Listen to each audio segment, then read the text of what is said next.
തിരുവനന്തപുരത്ത് വിവാഹാലോചന നിരസിച്ച യുവതിയെ കൊലപ്പെടുത്താൻ ശ്രമം. നെയ്യാറ്റിൻകരയിൽ പ്രവർത്തിക്കുന്ന വനിതാ ജിമ്മിലെ ട്രെയിനർക്കാണ് അതിക്രമം നേരിട്ടത്.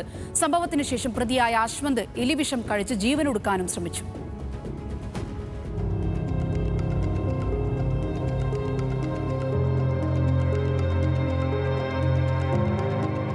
സമയം രാവിലെ 9:30 മണി.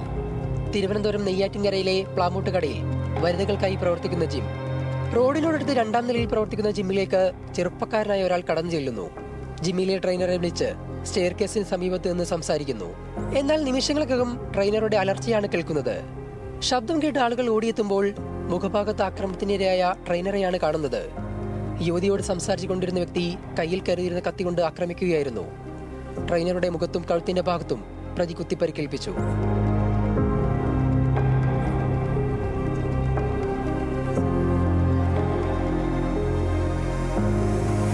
പാറശാല സ്വദേശി അശ്വന്താണ് ജിമ്മിലെ ട്രെയിനറായ കാവ്യയെ ആക്രമിച്ചത്.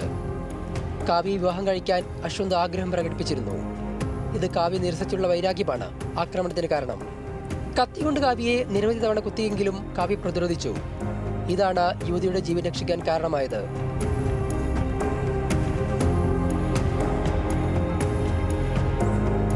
കാവ്യ ഉടൻ തന്നെ നെയ്യാറ്റിൻകരയിലെ സ്വകാര്യ ആശുപത്രിയിൽ പ്രവേശിപ്പിച്ചു. പരിക്ക് ഗുരുതരമല്ലാത്തതിനാൽ വൈകിട്ടോടെ വാർഡിലേക്ക് മാറ്റി. എന്നാൽ കാവ്യയെ ആക്രമിച്ച അശ്വന്ത് ജിമ്മിലേക്ക് കയറിയ ശേഷം എലിവിഷം കഴിച്ച് ആത്മഹത്യക്ക് ശ്രമിച്ചു. തുടർന്ന് പാറശാല താലൂക്ക് ആശുപത്രിയിലേക്കും പിന്നീട് തിരുവനന്തപുരം മെഡിക്കൽ കോളേജിലേക്കും മാറ്റി. അശ്വന്തിന്റെയും ആരോഗ്യസ്ഥിതി ഗുരുതരമല്ലെന്നാണ് വിവരം.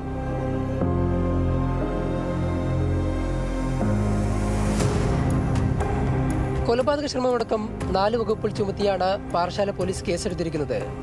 അശ്വന്തിന്റെ അറസ്റ്റ് വൈകാതെ രേഖപ്പെടുത്തുമെന്ന് പോലീസ് അറിയിച്ചു. ന്യൂസ് മലയാളം, തിരുവനന്തപുരം.